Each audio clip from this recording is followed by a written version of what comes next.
I need the number to 911 stat, my boss yelled as he burst into the break room.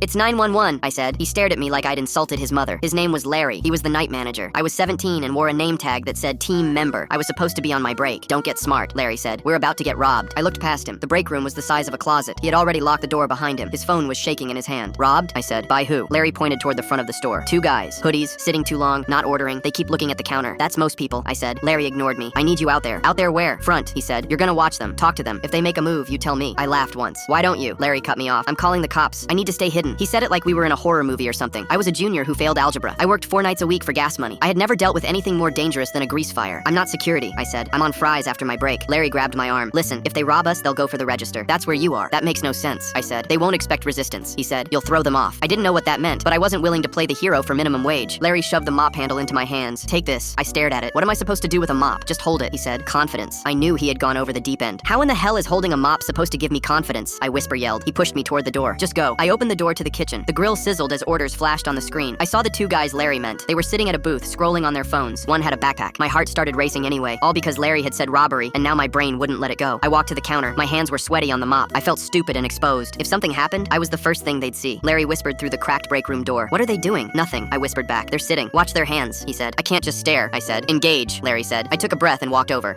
Hey, I said. You guys need help? The taller one looked up. We're waiting on our ride. The other nodded. The bus is late. I nodded too. Like that explained everything. Okay. I walked back, feeling my legs shake. Larry hissed. Backpacks are classic. For what? I said. For weapons, he said. That's school, I said. Everyone has backpacks. Larry didn't answer. He was whispering into his phone now. Yes, officer. Possible armed robbery. My mouth dropped open. You're actually calling? Of course, he said. I'm not dying over burgers. I looked at the clock. My break was up 10 minutes ago, and I still had fries to drop. I felt my anxiety skyrocket just knowing I was watching a bad decision unfold. The guys laughed at something on their phones. One waved at me. I waved back without thinking. Larry grabbed my sleeve again. Go stall them. Stall them how? Ask questions, he said. Keep them busy. I walked back, slower this time. So, I said, how's your night? The shorter one raised an eyebrow. You good, man? Yeah, I said too fast. Just checking. That's when the police lights flashed through the windows. Both guys froze, then stood up at the same time. Whoa, the tall one said. What? The cops came in fast with their hands on their belts and voices sharp. Everybody stay where you are. Larry burst out of the break room with his hands up. I'm the caller, he said. Those two. I knew it. The cops searched the guys. No weapons. Just phones and a backpack full of notebooks. I'm a college student, the tall one said. He made me late for my bus. The cops looked around. One looked at me. You okay? I nodded. I was still holding the mop. Then one cop turned to Larry. Sir, we got another call. Larry blinked. Another? From your district manager, the cop said. Says you locked staff in unsafe positions and abandoned the register. Larry's face drained. What? Turns out the security cameras had sound and had recorded Larry yelling. Larry hiding. Larry sending a kid out front. Larry being an absolute moron. The district manager arrived before the cops left. He watched the footage in silence. Larry tried to explain. I was protecting the store. The manager shook his head. You endangered an employee. Larry was fired on the spot. The cops cited him for false reporting. He had to sign papers. His keys were taken. He looked at me once like he wanted to say something. I just shook my head. I clocked out with shaking hands, stepped into the cold, and laughed until I almost cried.